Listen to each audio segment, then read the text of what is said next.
Boa noite a todos. Eu já vou aparecer aqui. Muito bem, aqui estou. Boa noite a todos. Saudade de todos vocês. Graças ao bom Deus, tivemos na semana passada a festa de Shavuot, e esse foi o motivo que nós não tivemos aula na segunda-feira passada. Com a bênção de Deus, a sinagoga estava cheia. Com a bênção de Deus, recebemos os 10 mandamentos. Todos que estavam lá representaram toda a Keilah. Sintam-se todos presentes no Monte Sinai, na Rua Cravinhos, né? Rezamos bastante também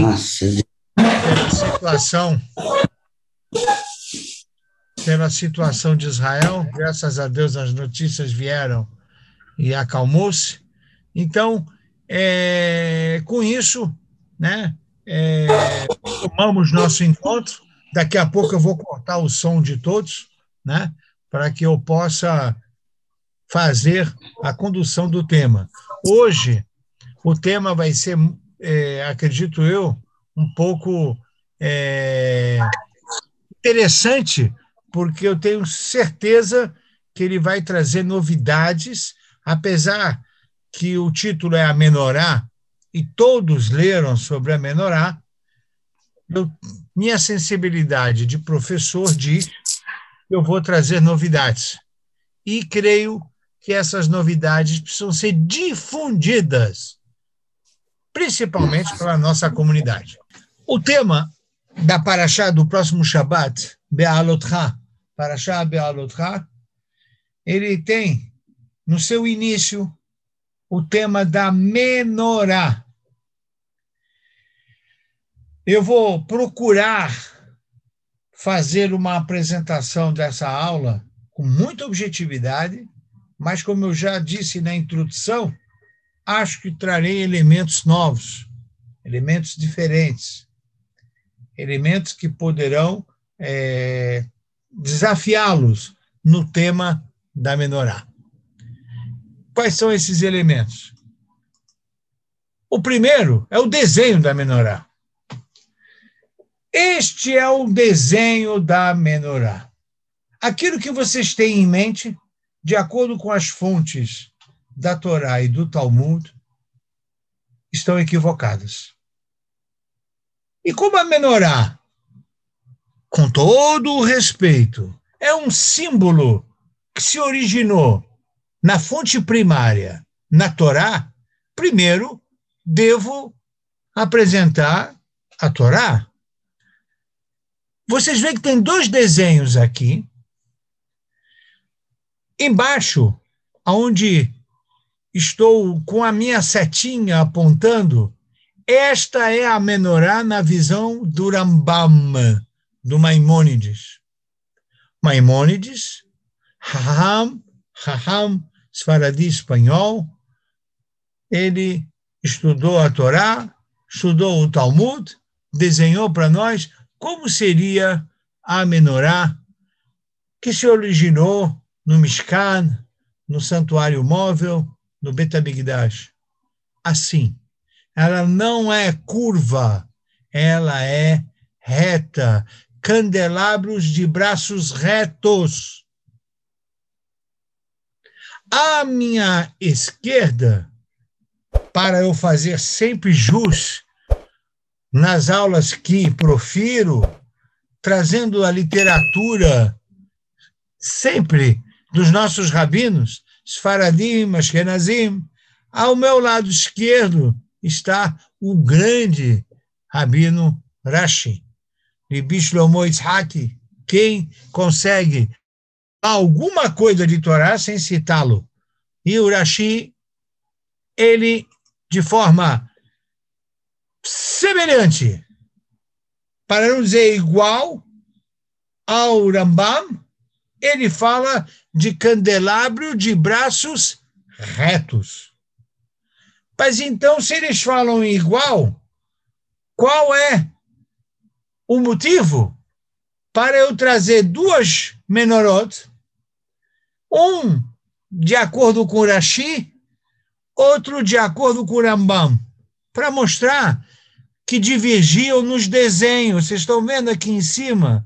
Os desenhos da menorá aqui na ponta das velas, o Maimônides coloca kaftor vaperach, botões e flores de ouro, próximo a vela com essa configuração, e Rashi faz assim, com essa configuração. Vocês vão me dizer, bom, e a menorá que a gente está cansado de ver? A menorá que vocês estão cansados de ver, me perdoem, não atende às fontes judaicas. Não atende. E como ela chegou, também farei a apresentação como que esta menorá chegou até nós. Farei. Porque o professor, e aqui, na atuação de professor, todos sabem, minha paixão é dar aula, eu tenho que ser fiel às fontes. Não comecei ainda a falar do Ora Haim Akadosh. Nem comecei, mas ela é uma introdução à aula. A menorá curva está na escultura no Arco de Titus, na Itália. De lá saiu o desenho da menorá que vocês estão vendo aqui, e eu trouxe a fotografia para vocês. Quem viajar à Itália verá o Arco de Titus lá, que seria, na escultura histórica romana, seria um ato de vitória. A vitória não é somente conquistar o território. A vitória é trazer o símbolo do outro país. Quando eu era garoto, nós participávamos de Machanot, Machané. Na nossa sinagoga, nós introduzimos um movimento juvenil, Bnei Akiva. Mas tem Bnei Akiva, tem Shomer Atzair, Dror Abonim, tem Netzach, em São Paulo, muito forte, tem Hazit Anor, tem todos esses movimentos juvenil. Na brincadeira do movimento juvenil, tinha ataque a Mahané, que era quando entrava um pessoal na Mahané, no nosso acampamento, e roubava o quê? A bandeira. Mas quando roubava a bandeira, então o movimento se rendia, levaram a nossa bandeira. Isso é uma brincadeira. Mas na história antiga, a vitória se dava quando levava a bandeira. Qual foi a bandeira? Levar a menorá até Roma. Dizem fontes históricas, arqueológicas e políticas, dizem que a menorá do segundo templo está no Vaticano. E ela, como uma peça de ouro, vale muito. Vale a bandeira de uma nação. Agora vocês começam a entender como isso está ali, no Arco de Titus. Quando o Estado de Israel, agora vocês começam a entender, resolve fazer o símbolo do parlamento, copia a menorá do Arco de Titus. Mas não é o desenho da menorá da nossa paraxá. Saibam vocês. E eu entendo como rabino e professor perfeitamente qual foi o objetivo do Estado de Israel. Eu entendo perfeitamente. Não preciso ler muito. Ele quis dizer assim, devolvemos a bandeira para cá. trouxemos de novo para cá. Mas se o Bibi Netanyahu assistir minha aula, ele vai concordar comigo, que, aliás, já disse isso na sinagoga, o pai do Bibi Netanyahu, senhor professor, doutor Ben-Zion Netanyahu, Zichrono Lebracha, uma das maiores autoridades do comentarista Abravanel. Aliás, cito muito este senhor, este professor, em aulas que dou e profiro sobre Abravanel. Então, quando Israel se torna independente, quer trazer a bandeira de volta? Traz a bandeira do parlamento. O símbolo do parlamento é aquela menorá que levaram de nós para Itália, para Roma antiga, e que, segundo nos consta, está lá no Vaticano. Inclusive, numa viagem há 10 anos atrás, se não me falha a memória, ou mais, 15, dos rabinos-chefes de Israel, o rabino Israel Lau, vivo, Hashem Yarich Yamav Batov, hoje aposentado, mas é rabino emérito na cidade de Tel Aviv, um dos grandes personagens do pensamento judaico atual. Ganhou prêmio em Israel, no seu clássico livro, At Tishlach Yadecha El Anar, ele como sobrevivente de Auschwitz. Ele escreveu um livro que, aliás, recomendo, o rabino Israel Meir Lau, tem tradução em português. Recomendo ler esse livro ali. Leia, deixa um livro na estante para ler em julho, né? Deixa para julho essa leitura, né? Agora leiam Or HaChaim HaKadosh. Mas esse rabino visitou, foi recebido pelo Papa da Itália, era uma visita.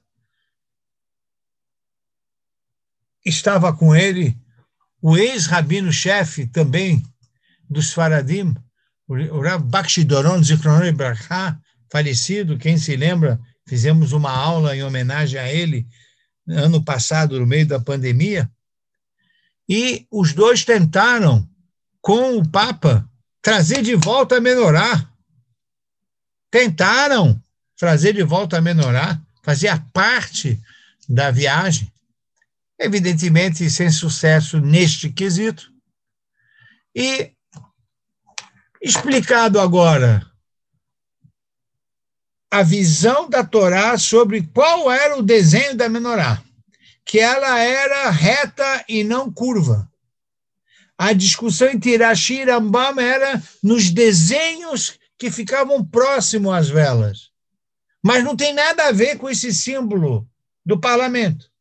Expliquei já que Israel fez isso para devolver essa autoestima que nos tiraram da Galut lá na expulsão que os romanos fizeram com os judeus e levaram a menorá até Roma. Então a gente trouxe de volta até Israel. Essa é a explicação histórica e aí estão os dois personagens, o Maimônides e o Rashi. Então nós temos como chegou até nós a imagem da menorá do arco de Titus, através do símbolo do parlamento, e para aqueles que estudam a Torá na Parashá do próximo Shabat, ouvindo e lendo atentamente o que Rashi escreveu e agora passo a vocês, e o que o Maimônides escreveu e agora passei a vocês. Conclusão, segundo a Torá, o candelabro era reto e não curvo. Agora vamos para a Parashá dessa semana. Parashá Be'alotcha. Uma vez feito essas introduções, Rashi pergunta, por quê? Por quê A passagem referente a Menorá se encontra logo após a passagem da inauguração do Mishkan. Sábado passado, nós lemos na Torá a inauguração do santuário móvel, do Mishkan. Cada tribo via com seu presidente, levava oferendas, era festas e mais festas, uma coisa muito bonita. Quando acabou a festança da inauguração do templo móvel, vem a paraxá do próximo Shabat, onde Deus pede ao Kohen, aí no desenho ao lado, ir até a Menorá, e esse desenho eu mantive ele curvo, porque é o desenho que eu encontrei na internet. Mas, já explicado que, de acordo com a Torá, o desenho da Menorá é reto, de acordo com Rashi e Rambam. Então, qual a relação da Menorá com a inauguração do templo? É porque Aron ficou triste por não participar junto dos demais presidentes das tribos das oferendas da inauguração. Então Hashem disse a ele: eu te garanto que a sua porção é maior que a deles, pois é você quem acende e prepara a Menorá. Ou seja, imaginem vocês, um povo judeu tem 12 tribos. Você vai inaugurar o templo. Aí, cada tribo vai lá e tem o dia da tribo de Judá, o dia da tribo de Efraim, o dia da tribo de Zvulun, festa, alegria, oferenda, simha, simha. Por que simha? Por que tem alegria? Porque você está indo para um lugar onde você sente Deus perto de você. Você sente que você está se comunicando com Deus. Então, era uma alegria, né? Ter um templo móvel, onde o povo está andando e o templo anda junto, e as oferendas ocorrem, é uma coisa extraordinária. E o Aron falou: poxa, mas todas as tribos participam da festa, menos nós? Nós estamos fora. Foi Judá, foi Zvulun, foi Issachar, foi Dan, Naftali, Shimon, todo mundo, Reuven, Yudá, todo mundo foi. Mas guia lá, não. Também a gente merece participar. Então Arão estava triste. Então Hashem falou: não se preocupa. A participação de vocês é muito superior à deles, porque você vai acender a menorá. Essas são explicações do Rashi, a quem já citamos ele no início da aula. E com essa introdução agora do Rashi, vem o nosso Ora Haim HaKadosh, vem o nosso autor, que o nosso curso, esse semestre, está voltado em cima desse pensador, que vai em cima do Rashi, em cima de tudo que nós apresentamos até agora, tecer comentários sobre essa menorá, a importância dela, o significado dela, como que Deus consola a Aharon com a menorá. E olha o que escreve Ora Haim HaKadosh. Como a menorá consolaria a Aharon se era uma atividade diferente? Por que não consolou a Aharon que todos os sacrifícios diários feitos no templo, Korban Tamid, Korban Musaf do Shabbatot, todos os sábados tem um sacrifício a mais. Daí o termo Musaf, de lehossif, de aumentar. Sacrifício de festas, como o Shavuot passado. Tem também os incensos diários. Queimava-se plantas cheirosas no Bet HaMikdash. Eram efetuados por ele. Então não era melhor, você quer consolar uma pessoa? Olha, todo mundo está fazendo uma festa, está oferecendo sacrifício. Então fala para Aharon: olha, não se preocupa, Aharon. Quem que está sacrificando? Não é você? Eles trazem a oferenda, mas quem faz o serviço do sacrifício é você.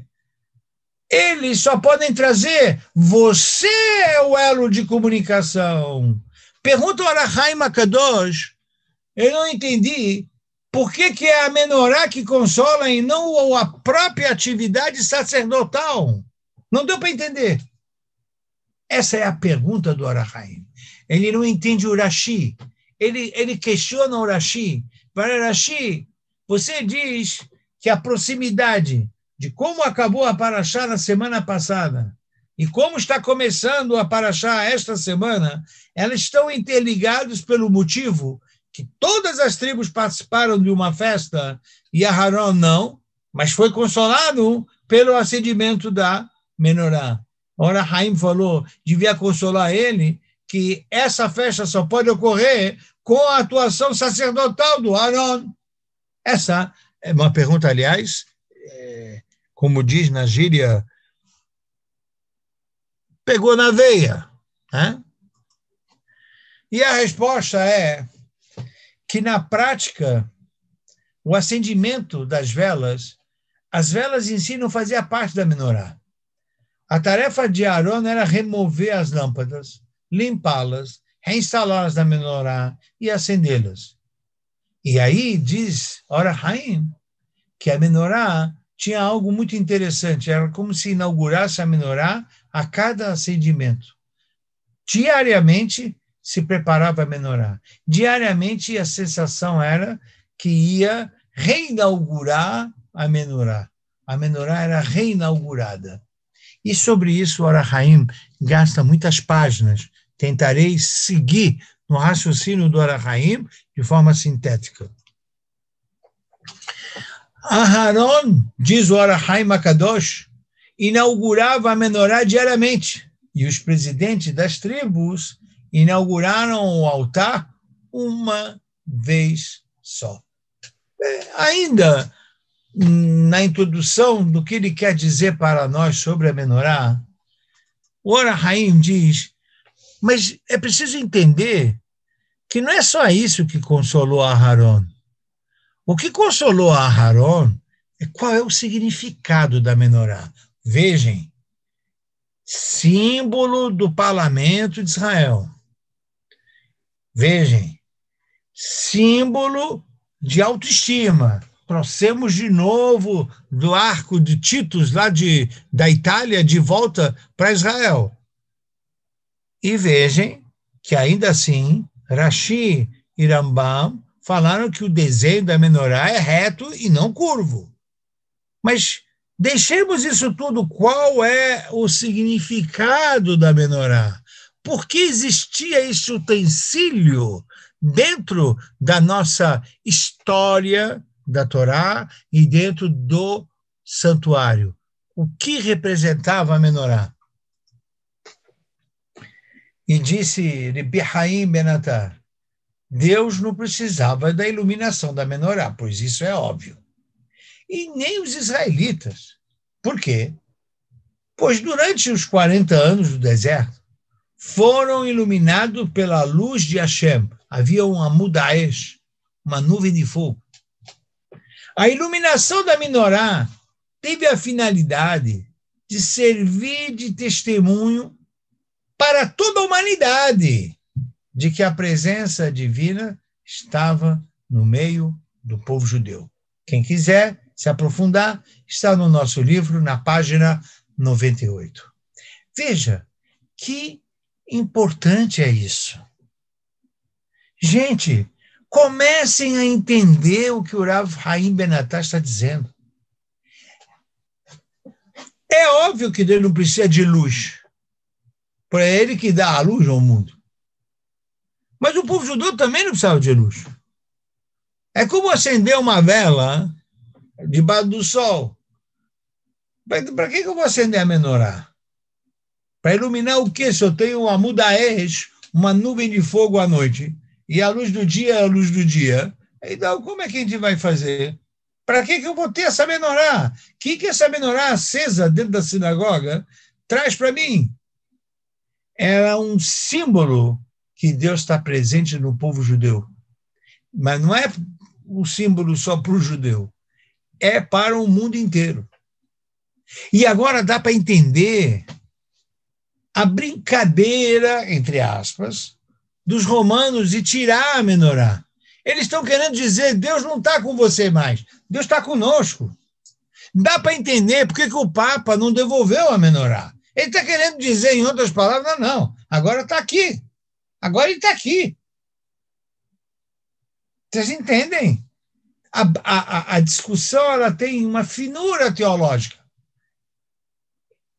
Quando tinha a menorá, a Israel olhava, lá, Kadosh Baruch Hu, Asuri Bigdash Veshachanti Betoham. Faça um Betamigdash que eu vou habitar nele. E como eu vou saber que eu estou habitando nele? Está escrito Betoham. Betoham. Faça um santuário que eu vou habitar nele. Não está escrito. Asuri Migdash Veshachanti Betohó devia estar escrito. Mas está escrito Betoham. Betoham no plural significa que está dentro de Am Israel, dentro do coração de cada um de nós, dentro de cada pessoa, dentro da mente, da alma, do coração, da casa. Deus está com Am Israel. Como eu sei que Deus está com Am Israel? A menorá está acesa. A menorá está acesa. Esse era o símbolo de presença de Deus com Am Israel. Isso não era só para Am Israel, era para o mundo inteiro.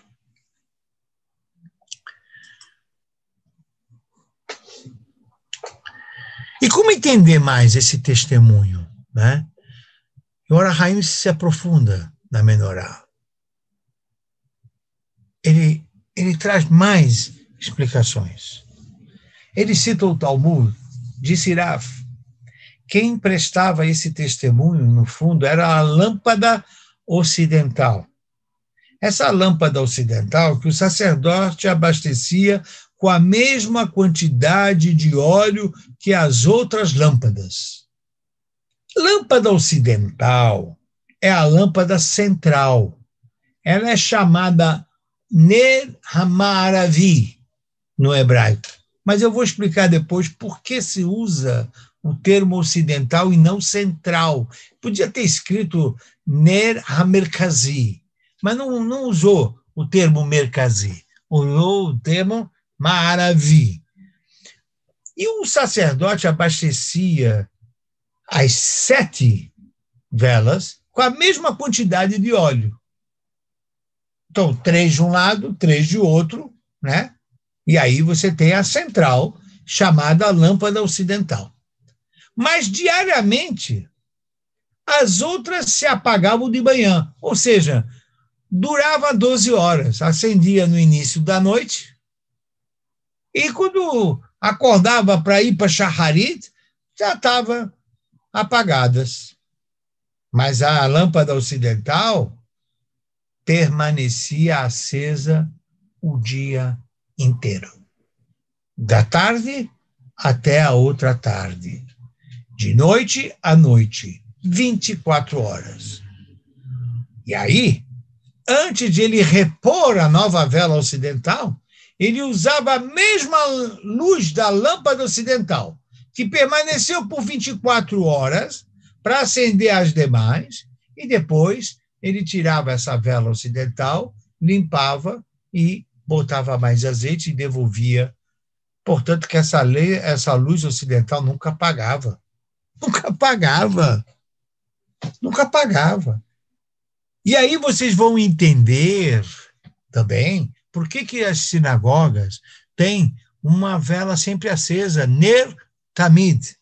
Ner Tamid. Tamid Dluká. Ela sempre está acesa.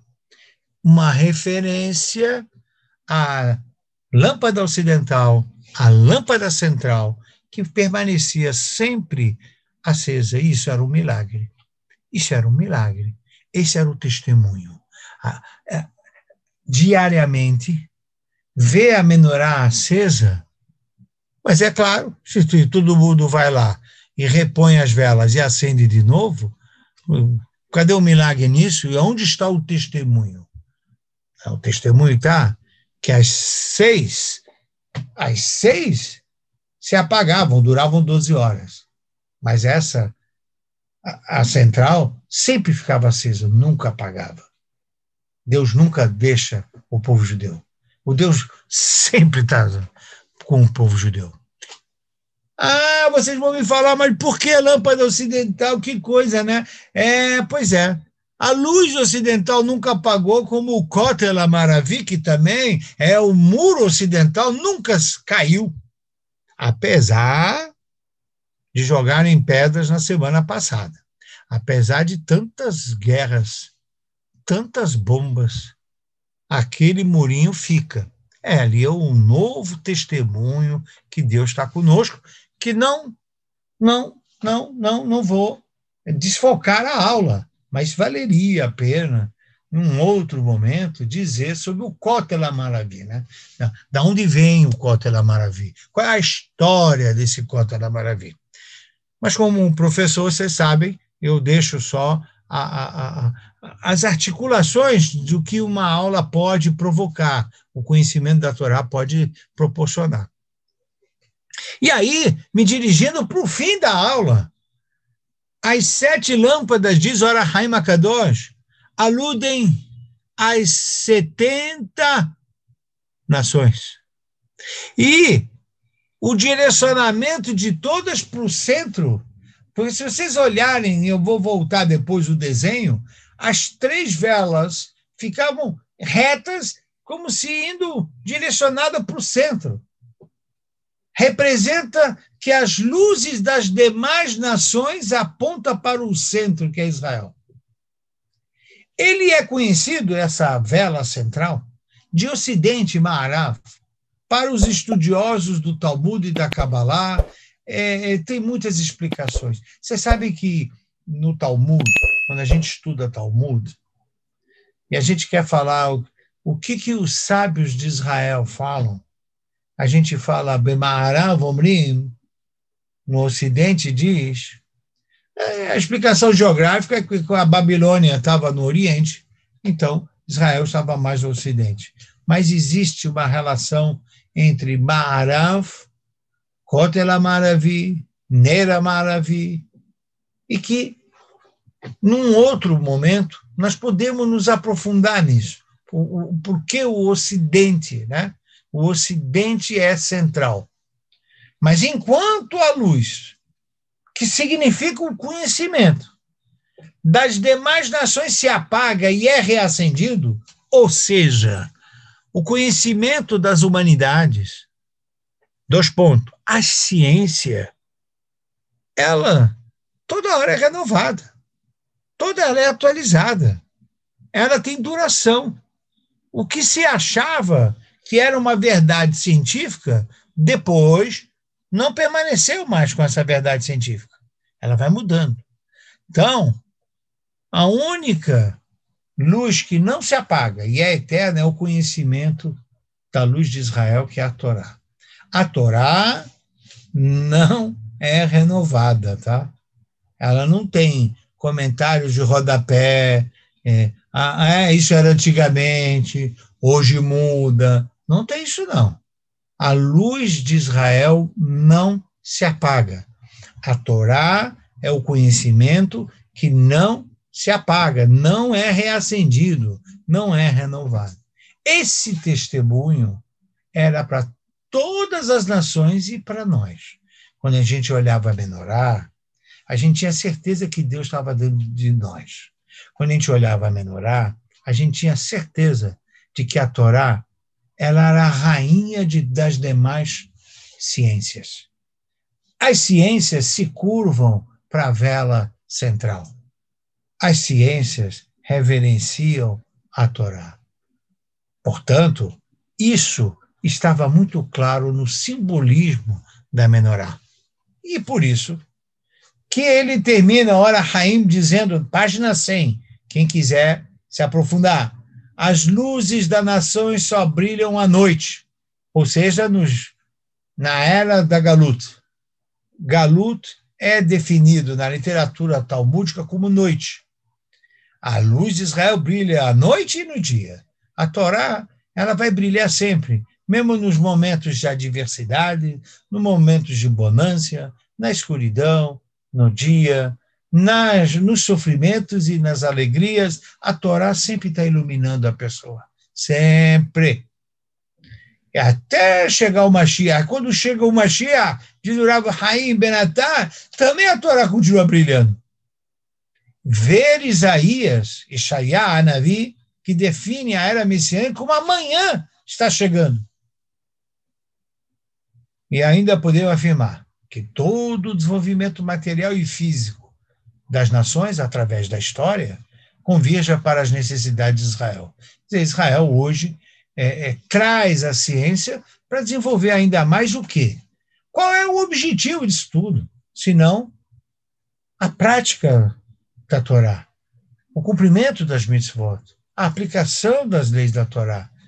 Só faz sentido a menorá ser símbolo do parlamento se esse parlamento entender que todos os conhecimentos vão na direção da Torá.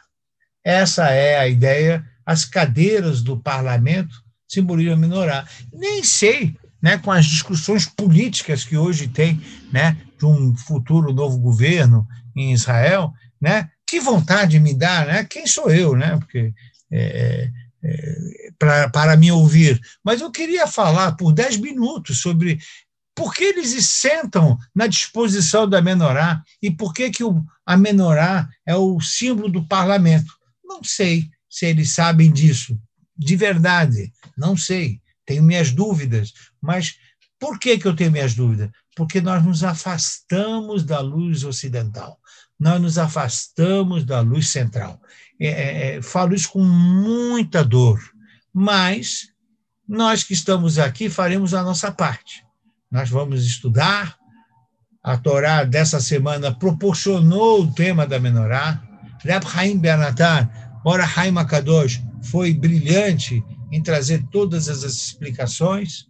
Urash e Rambam, a quem devemos sempre reverências, né, porque eles realmente colocaram e organizaram a compreensão do judaísmo, e também a boa decisão que o Estado de Israel fez de trazer de volta o símbolo, para devolver a autoestima ao nosso povo, e que o povo prossiga estudando para que a gente tenha a compreensão do real significado do símbolo do atual parlamento e que a gente possa ter a menorá de volta, a menorá conosco, a luz de Israel representada na menorá em breve, em nossos dias. Amém. E agora, muito obrigado, né? E aí vamos aí abrir para que vocês possam fazer comentários, perguntas. Eu espero que eu tenha trazido aí uma colaboração, né, sobre a menorá para nós. Senhor Elvio, por favor. Oh, querido Rabino, boa noite. Hazak Baruch. Boa noite, Elvio. Um prazer, saudades. Como é que tá? Olá, Jacques, Bichacho e todos os amigos aí da turma. Rabino, o negócio é o seguinte. Boa noite, na destruição do primeiro templo, o Nabucodonosor chegou lá, fez o que fez, aí depois o fim da era babilônica foi o neto dele, e daí os persas invadiram o troço, ganharam a guerra e tá. E o neto do Nabucodonosor pintou e bordou de pegar coisas do templo para fazer uma festança lá e fez aquele pecado de usar coisa sagrada, etc. e tal. Depois o persa autorizou a reconstrução do segundo templo, e aí os romanos destruíram o segundo templo. Em algum lugar na vida tem o que tinha de objetos no primeiro templo, no segundo, o que foi perdido, o que não foi. Tem documentação disso aí? Existe documentação disso? Que o neto do Nabucodonosor pintou e bordou com coisa que deve ter estragado também, não sei se é verdade ou não. E aí teve um cara, eu sei a história de Roma, que teve em Roma, um cara chegou, falou, quem entrar no templo pode pegar que é teu. Aí entrou um cara ali, pegou um troço grande e o romano falou, não, isso aqui é nosso, você pode entrar de novo. Ele falou, não, eu entrei uma vez, não vou entrar pela segunda, ele foi crucificado por causa disso aí. Eu não me lembro o nome desse cara aí também. Então, Elvio, eu queria dizer o seguinte. Primeiro, quero te parabenizar que todas as informações que você colocou para fora, todas elas são corretas. Obrigado. Inclusive, na próxima segunda-feira, se quiser dar aula, eu deixo, por favor. Não, que é isso, Rabino. Menos. Por favor. Assistente, virou assistente. Aí, Elvio. Olha aí, já tem torcida, já tem. Elvio. Eu preciso mais uns 50 anos para chegar a seus pés, Rabino. Elvio, eu vou dizer uma coisa. Lá no fundo, muitos mitos. Vou dizer uma coisa. Existe hoje em Jerusalém uma instituição que se chama Mahon Hamikdash. Mahon Hamikdash. Existem lá eruditos que sentam para estudar, porque existem tratados talmúdicos sobre como eram os utensílios, qual era o desenho. O Maimônides e Urashi não chegaram à conclusão, né? Não chegaram à conclusão, né? Sem estudar toda esta literatura. Então, na verdade, nós temos o detalhamento preciso de que utensílios havia, desde a Torá, né, porque ela pede para construí-los, né, e desde o primeiro templo, que é o templo do rei Salomão, e o segundo templo, que foi depois uma construção pós o retorno, né, para Israel, autorizada pelo Ciro. Então, veja, isso está documentado. Está documentado. Aquilo que você também menciona é correto, né? Está citado no Talmud. Queriam entrar no templo os romanos. História no Talmud é do segundo Beit HaMikdash. E queriam entrar no templo, mas os romanos, por incrível que pareça, estavam com medo de entrar no templo, porque eles sabiam que lá era um templo e o Deus de Israel está lá. E aí ele botou uma propaganda: quem atender César de Roma e entrar no templo que já estava incendiado, estava pegando fogo, será recompensado. Aí passou lá um judeu mastigando chiclete,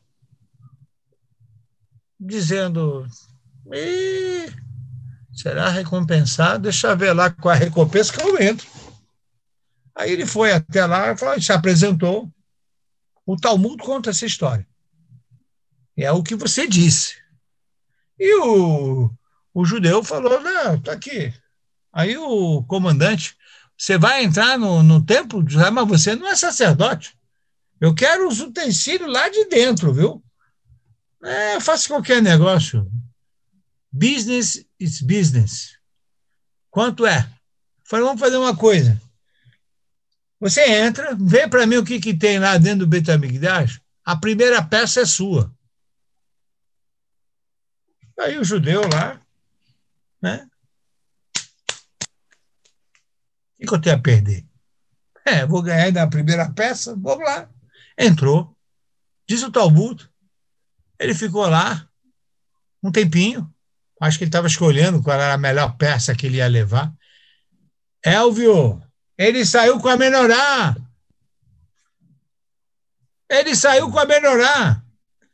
Aí os romanos olharam aquela peça e falaram: uau! Aí foi: essa é minha. Aí os romanos falaram: você acha que povo derrotado? O teu templo está incendiado. Você acha que tu vai ficar com um objeto precioso desse? Esse é meu. O próximo pode ser seu. Aí, disse o judeu, já basta que ofendi o meu Deus uma vez, a segunda vez não farei. E aí, você disse muito bem, ele foi crucificado, né? Agora, preste atenção, que essa passagem talmúdica está associada a Paraxá, por isso que você trouxe isso e corretamente. Essa história está aí, essa história de fato ocorreu, está no Talmud, e temos algumas reflexões importantes, se me permite. A primeira, como é que o romano não invade a sinagoga? Mas se ele queima, ele conquistou Israel, por que ele não invadiu? Eu vou dizer com toda a franqueza, às vezes quando um não-judeu entra na nossa sinagoga, Elvio, e todos que estão aqui me ouvindo, ele entra, senta. Aí, algum judeu vai lá, o senhor quer acompanhar? Tem aqui um livro, né, de oração, tem em português também. Ai, muito obrigado. Em que página vocês estão? Aí você diz a página 37. Oh. Passa 15 minutos. Onde vocês estão agora? 62. Esse é o romano que faz reverência. Agora, parte do nosso povo entra na sinagoga, já não entra com kippá. Tem que falar, ei.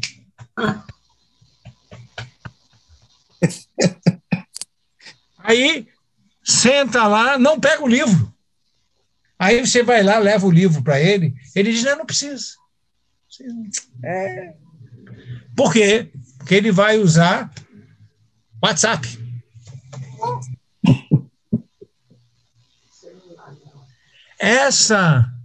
Essa passagem talmúdica que você menciona, Elvio, ela é de uma riqueza.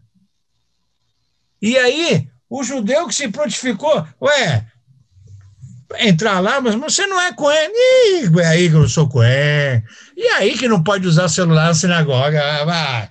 O rabino vai ficar agora olhando para mim. Você sabe que o pessoal tem uma habilidade para usar celular na sinagoga, é fantástico. Ele olha para você e assim com o dedo, fica assim. Né? Tá lá mexendo, falando, tal. Gente, a passagem do Talmud é verdadeira, real, mas tem uma diferença. No Beit HaMikdash, mesmo um judeu desse, ele entrava de uma forma, saía de outra. O judeu não era mais o mesmo. Quando ele volta e tiraram a menorá dele, ele não estava nem aí para menorar mais. Ele falou, bom, vai lá, volta. Não volto mais. Falei, por quê? Aquele judeu que você viu, rebelde, que liga celular, eu já sou outro. Como assim? Não, eu fui lá, saí diferente. Eu já sou diferente. É isso que a gente está sentindo falta. Nós estamos sentindo falta do Beit HaMikdash, da menorá, da luz, da verdade, sabe, da força espiritual.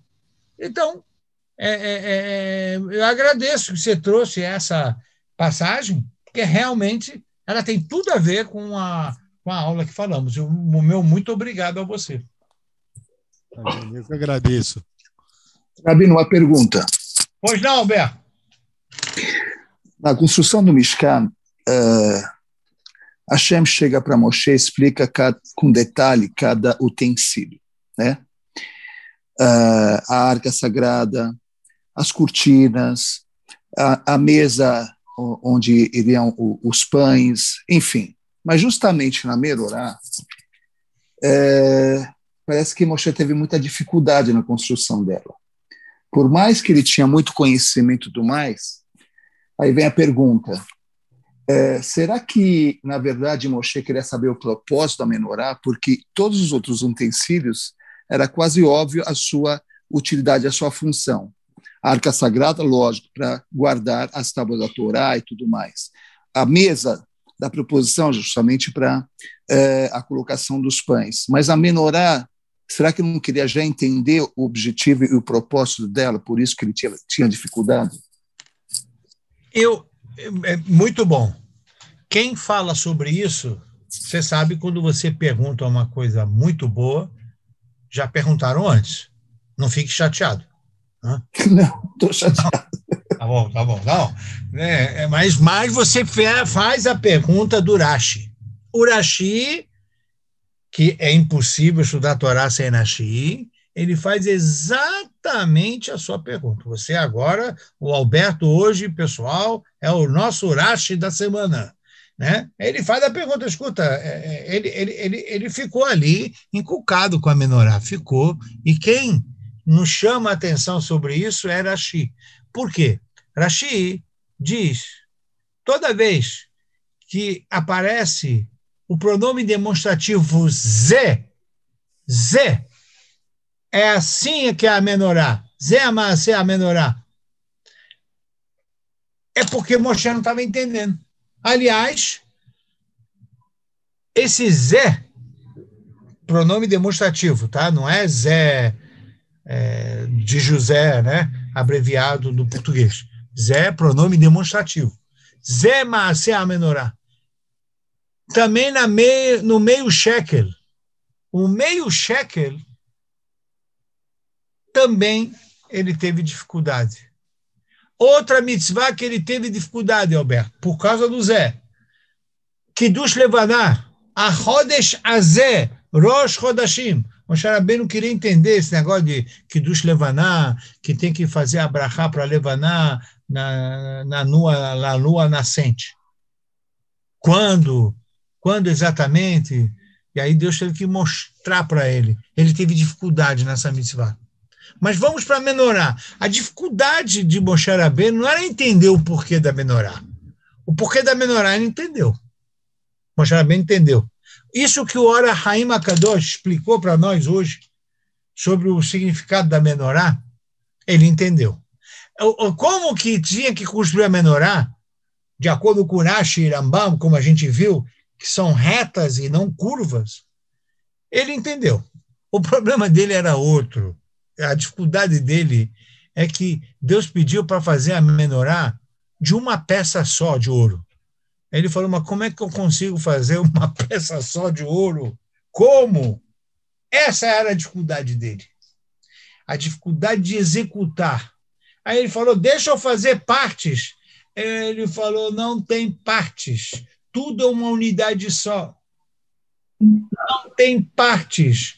Tudo é uma unidade só, dizendo o seguinte, porque a menorá é a Torá, né? Aí, Alberto, é assim, deixa eu fazer o judaísmo, só a parte humana do judaísmo. Não, é tudo uma parte só. Tem que botar tefilim também. Ah, é? Bom, deixa então eu só fazer a parte ritualística. Não. Tem que trabalhar com honestidade. Não pode enganar no comércio o outro. Bom, está ficando difícil esse judaísmo, hein? É uma peça só. Habibi, é uma peça só. Não tem? Deixa eu levar essa parte, tá bonita do judaísmo. É tão bonito esse judaísmo. Eu vou pegar esse pedaço aqui e levar. É unidade completa. A menorá miksha hati. Aí ele falou, então mostra como é que faz isso. Camaré. Assim a gente canta na Parashá. Assim, aí Deus mostrou para ele em fogo a menorá. Assim faz. Aí ele, com um professor desse, quem não vai saber fazer? Essa é a diferença de Moshe Rabbeinu para todos os outros, né? O professor de Moshe Rabbeinu não deixa dúvida na matéria, né? Não deixa. Moshe Rabbeinu estudou com o professor, né? Então, a gente recita Baruch atah Adonai Amlamet Torah le'amo Israel. Deus é um professor, ele ensina a Torá para o povo judeu, mas quem aprendeu bem com Deus foi Moshe Rabbeinu. Então, essa era a questão envolvendo a menorá, de acordo com a sua pergunta, que é pergunta do Rashi e resposta do Rashi. Obrigado, Rabi. Uma pergunta, se possível. Senhor Roberto, por favor, prazer em tê-lo aqui, senhor Roberto, tudo bem? Obrigado, eu que agradeço.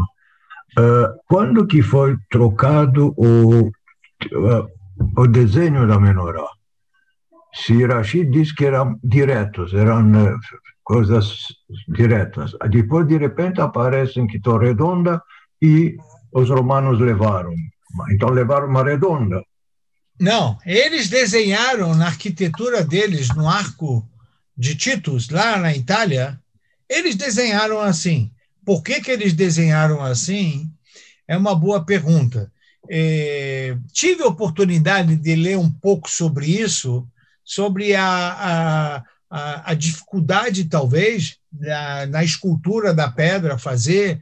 Existem possibilidades, né, de interpretar por que eles mudaram para o redondo, mas isso eu tenho que dar o braço a torcer, que isso é um documento histórico, né? É um documento histórico, está ali, é só ir lá, fotografa. Da onde eles tiraram isso? Então, o historiador que não estuda a Torá como eu estudo, o historiador que não estuda Maimônides como eu estudo, historiador que não conhece o Rashi, vai dizer que esta é a menorá, porque ele viu documento probatório. Mas eu posso retrucar, dizer como você dá credibilidade a isso, se isso vai em contra a fonte. Eu vou citar um personagem que participou dessa polêmica da menorá, falecido já, o Rebbe de Lubavitch, Zecher Tzadik Libraha. Este erudito, esse tzadik, entrou nessa discussão no século XX. Ele já tinha alertado, e dependendo de que sábio alerta sobre isso, faz um barulho, né? É só procurar, vocês vão ver que este Rebbe, na época, também questionou por que não acerta logo o parlamento de Israel com os desenhos da menorá de acordo com as fontes do Talmud, do Rashi, do Maimônides, etc. Mas parece que ali há uma questão, vamos dizer, sentimental política, de devolver o que fizeram. Então, como está lá no arco do Titus isso ganhou relevância histórica.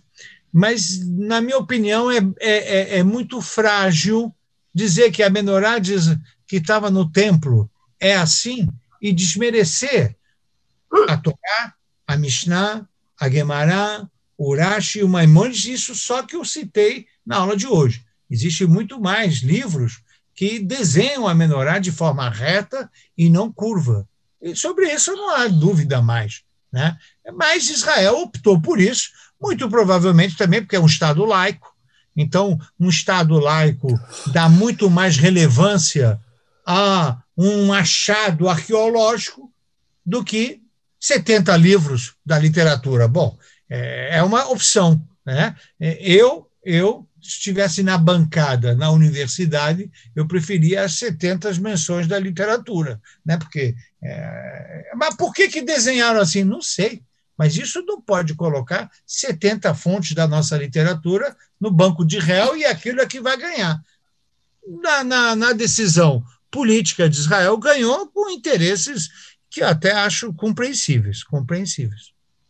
Todo mundo aceitaram, todos os rabinos, todos os eruditas. Não, os rabinos, não, eu acabei de falar. Não, os rabinos fizeram as críticas e eu apenas citei o Rebbe Lubavitch, que fez muito barulho na época, né? Mas, de novo, uma coisa é política, é decisão de governo, outra coisa é o que se ensinará, né, de Torá nas sinagogas. O que eu vou falar? Como é que é a menorá? A menorá era reta, não era curva. O senhor não poderia fazer na sua sinagoga, por exemplo, qualquer um, reta, em vez de curva? Perderia o sentido? Não, veja, a gente tem aqui agora menorá, a gente só como símbolo, desenho, né? Arte. Hoje ela virou um símbolo artístico, né? Ela não tem. A gente tem Hanukkah.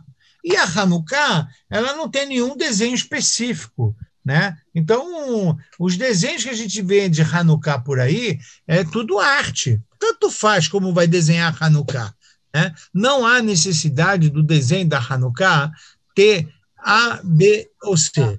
A pergunta que eu tenho que fazer é, quando eu ensinar a Torá e vou falar da menorá, de que menorá eu estou falando? A menorá do Parlamento de Israel, já expliquei de onde vem. Ou a menorá da Torá, que acabei de explicar. Né? E aí, o artista, fique à vontade. Eu sou professor, não sou artista. Eu vou ensinar o que está na fonte. Mas isso mais ou menos diz que nós aceitamos, os rabinos aceitaram a mudança. Não, isso quer dizer que o Estado de Israel optou por uma decisão política, histórica, para devolver a autoestima. Os romanos nos tiraram e nós devolvemos. Eles desenharam assim, agora eu desenho assim. É uma resposta história política, mas eu acho ok, eu não tenho nenhuma crítica, só que eu preciso só alertar o parlamento que esse não era a menorá que estava no Beit HaMikdash, só isso. Obrigado, Rabino. Obrigado. Rabino, boa noite, Sim. Rabino. Boa noite, seu Jacques. Boa noite para todos. Como vai? Boa Tudo noite. bem? Dona Rosana, está bem? Está bem, graças a Deus. Olha, deixa eu falar uma coisa só para. Como é uma notícia boa. Eu venho tomando todo sábado o uísque que vocês me presentearam, tá? Opa, obrigado. Não, eu preciso falar. O homem de Shabbat aqui, eu sempre lembro de vocês. Isso aqui foi eles me presentearam. Aí toda hora abençoo para vocês, né? Okay. Opa, obrigado, Rabino, obrigado. Vamos lá. Vou trazer mais de uma garrafa, porque vou trazer mais garrafa para o senhor, Rabino. Olha, cuidado. Vou deixar o Rabino bêbado, hein? Minha esposa já passou aqui fazendo cara feia. Calma. Peraí, depois do que o senhor falou, praticamente é um pedido para mandar mais uma? Mas... Depois da cara feia da Ruth, não, esquece que eu falei. Tá bom. Agora 18 anos, por favor. Me fala uma coisa, Rabino. Na última vez que estivemos em Israel com a Rosana, nós tinha um guia, aliás, é capaz de o senhor conhecer, o filho, como é que chama? Da Beth Weinkrich. Ariel Weinrich. Esse aí. Ele é um estudioso da matéria, tudo que tem a ver com Jerusalém. Isso. Ele nos levou em Jerusalém e nos mostrou uma menorá dentro de uma caixa de vidro muito grande. Templo. Perto do muro. Do Kotel, do lado do Kotel. E realmente era muito bonita. E ele disse para nós que é uma menorá muito antiga. Provavelmente ele falou alguma coisa de idade, mas eu não me lembro. Não. Eu tenho a impressão que era anterior a 1948, anterior ao Estado de Israel. Aí eu lhe pergunto, mas mostraram isso aqui ou colocaram numa praça pública uma menorá como se fosse a essência, a verdade, é isso? Então, eu morei 10 anos em Israel, e nos 10 anos que eu morei, eu fiquei lá na cidade velha de Jerusalém. Sim. E lá, descendo a escada, colocaram uma menorá lá também. É essa aí. Tá. Eu acho que é. Essa menorá é artística. Ainda tem uma pessoa lá, não sei se no dia que você desceu as escadas você viu, porque como eu morei lá, então eu conhecia até os artistas de lá, né? E tem um lá que se diz que era o rei Davi. Não sei se você pegou ele. Mas é uma Ele toca, ele tem uma harpa, né? Tem uma harpa. Então ele ficava tocando harpa. Aí ele falava lá que ele era o Davi, que ele voltou, que não sei o quê. Então, de Mexigne estava cheio lá, aquelas escadas quando você desce, entendeu? Estava cheio de Mexigne lá e tal. Mas isso tudo é arte. E é legal ver uma pessoa tocar harpa, colocaram ali turismo, né? Turismo. Reitero, eu disse no início da aula, eu vou trazer novidades sobre o tema da menorá. A menorá, de acordo com as fontes da nossa Torá e de acordo com o Talmud e de rabinos da expoência de Irashi e de Maimônides, a menorá ela é reta. Aquela que eu desci a escada é artística, para tirar foto. É legal, eu tirei foto lá também, mas quando a gente se aprofunda na literatura, a menorá não é essa. Ponto. Não acontece nada. Tudo bem com a arte, tudo bem com a história política de Israel, estou de acordo, eu entendo bem qual foi a motivação do governo de Israel na época, está tudo certo, está tudo bonito, mas a aula preserva a nossa fonte judaica, porque a menorá é o que não apaga, né? O conhecimento da Torá não apaga, então a gente tem que falar o que está na literatura. Está na literatura é isso. Aquilo é arte, seu Jacques, é arte. Sim, Rosana. Pode ser que eu tenha perdido no começo, que eu tive que levantar uma hora. O motivo da menorá ser reta e não redonda. Por que seria desta forma a menorá verdadeira? Tem alguma razão? É porque ela tem que ser uma peça única, como Deus pediu? Olha, na verdade, é como Deus pediu. Deus pediu para ser reto e não curvo. Tá? Não tem um registro agora, posso pesquisar, não tem um registro por que reto e não curvo, né?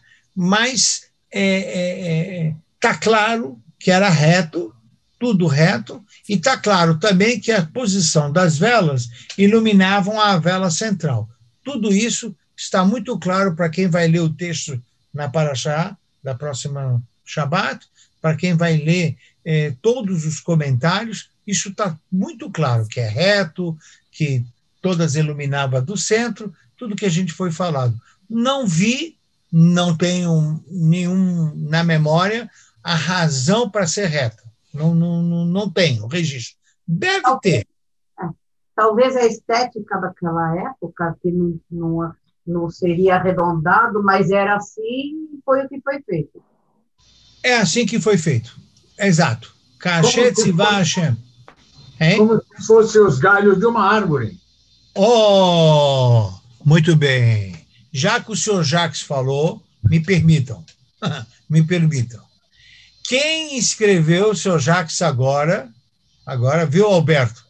Então, se você for Irashi... Acabou. O Jacques agora acaba de ser o rabino Shimshon Rafael Hirsch. Opa! O seu Jacques agora acaba de ser o rabino Hirsch. Rabino Hirsch, em seu comentário, diz que a menorá ela lembra a árvore do conhecimento que estava no Jardim do Éden. E cada candelabro lá é um galho, como foi dito agora para o seu Jacques. E só não mencionei o que o Rav Hirsch escreveu, porque a aula era do Orach Chaim. Ok. Parabéns. Obrigada. E numa perguntinha para terminar a cortina aí. Fala, vamos lá, para terminar, né? Eu vi sabe o que eu descobri? Quando Sim. eu dou a aula mais rápido, vocês perguntam mais, né? Claro. É verdade. Claro, o senhor deixa dúvidas? Tá bom. Vamos lá, fala, Elvio. Eu vi duas versões que no último dia da vida de Moshe Rabbeinu, eu não sei qual das duas é a correta. que ele tinha escrito 13 Sifrei Torá, uma para cada tribo e uma, não sei se seria para ele, e uma outra versão que ele escreveu a Torá em 70 línguas diferentes por causa dos 70 países. O que é o certo? O A ou o B? Não, eu vou falar o C. Vamos lá. A terceira via. Então, é assim, vamos terminar com a resposta desta pergunta. Olha, Moshe escreveu 13 Sifrei Torot. Fato. Está escrito na Torá que diz assim, presenteou uma para cada tribo, e a 13ª ficou dentro do santuário, no Arona Kodesh. Agora, para que ele escreveu 13? Não bastava uma? Cada tribo tem um jeito. Cada um de nós vem de uma família. Um gosta de tomar whisky, outro gosta de tomar vodka, outro é fã do arak, um gosta de peixe quente apimentado, outro gosta de gefilte fish, um pouco mais gelado. Então, ele falou assim, olha, cada tribo tem a sua bandeira, sua gastronomia, seu jeitão, mas uma coisa não tem. Tudo é igual, a Torá. Moshe Rabbeinu fez questão de escrever 13 Sefer Torá para que na Torá não tem diferença. Na Torá não pode haver diferença. As 60 línguas que você citou... 70, né? As 70, desculpa. 70 línguas que você citou, essas 70 línguas, elas, na verdade, existe uma discussão na exegese dos comentaristas, se são 70 línguas ou se são 70 formas de interpretar e que todas elas levam à mesma direção. Uns falam que é 70. Be'eretev significa 60 línguas. Outra diz 70 formas, Shivim Panim la Torá. De qualquer forma, tudo isso aí quer dizer o seguinte. Hoje eu acabo de dar uma aula sobre Ora Haim em respeito à Menorá, toda ela proferida em português. Passou na mente de Moshe Rabbeinu, quando estava no Monte Sinai, que um dia ia estar um grupo de judeus reunido no Zoom por causa da pandemia, primeiro. Isso aqui é uma coisa fabulosa. O esforço que vocês estão fazendo para estudar a Torá comigo é algo fabuloso. Deus tem que dar para vocês muita saúde, muita alegria, porque não é simples fazerem o que vocês estão fazendo. Não é simples, não é simples. E eu reconheço, é precioso isso que vocês estão fazendo. Não é esforço nenhum, Rabino. Mas eu tenho que falar o que eu sinto, né?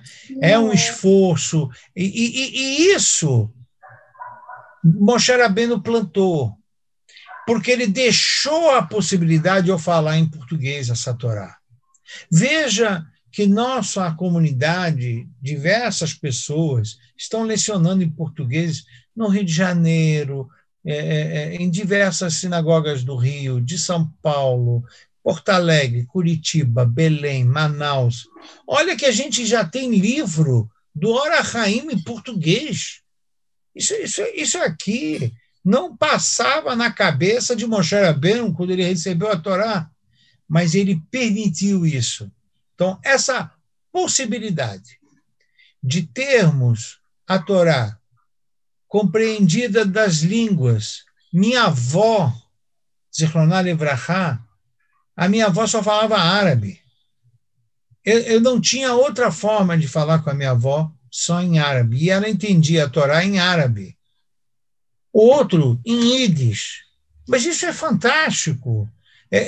Eu tenho um livro que meus pais trouxeram do Marrocos, comentários em ladino sobre a Haggadah de Pessah, e eu fiquei assim impressionado. Sabe como é que é o ladino? Ele é escrito com letras de Rashi. Eu falei para o meu pai, mas pai, vocês conseguiram fazer muito mais difícil do que eu imaginava. Não era melhor escrever ladino em espanhol com letra latim? Não, aqui terei que aprender a letra de Rashi, pero aí hablaremos também em espanhol. Ah, tá bom. Então eles liam Rashi, a letra Rashi estava escrito em espanhol, em ladino. Isso não é normal para um povo. A cultura. Tem um livro em Yiddish, Tzena Urena, que é comentários da Torá, todos os Midrashim, desenvolvidos, sabe para quê? Para reunir as mulheres na mesa do Shabat, para que as mulheres ficassem estudando, para quando os homens voltassem da sinagoga, o nível da mesa ia ficar ali 2-2, 3-3, sempre no empate.